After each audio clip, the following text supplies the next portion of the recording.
Nelson Mandela was born on July 18, 1918, in the village of Vizo, located in South Africa. His mother was called Nose Kenny Fanny, and his father's name was Henry, who was the head of a tribe called the Tembu. Later, Nelson became the first person in his family to attend school.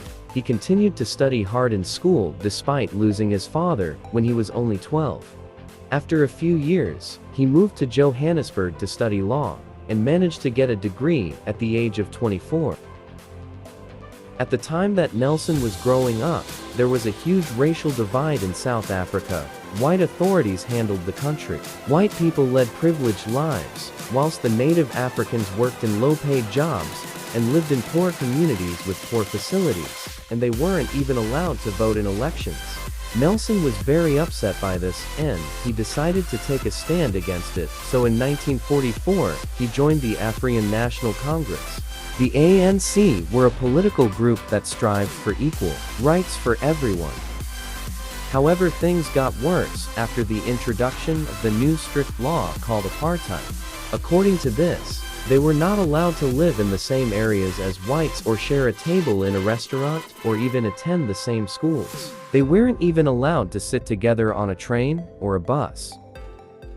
Nelson was very inspired by Mahatma Gandhi's struggle for freedom in India, and he decided to adopt a non-violent movement to protest against the racist law. However, he was arrested by the ruling authorities. Later, seeing the rising discrimination, Nelson felt the need for a better approach, and started building a secret military group called Umkhonto vi Sizwe, or the Spear of the Nation. He used this to fight foreign powers, but unfortunately, the regime came to know about it, and Nelson, as well as the 7 other men, were arrested for conspiring to overthrow the government, and were given life sentences. Nelson would spend the next 27 years behind bars. However, she never gave up on his principles despite being offered freedom twice, and used his team to learn new things like new languages, poems, and writing.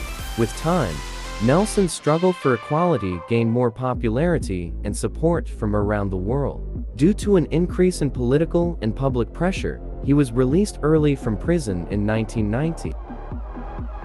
Then he continued his fight against apartheid, which came to an end by 1993. Then in 1994, due to his protests, the native Africans were finally allowed to vote.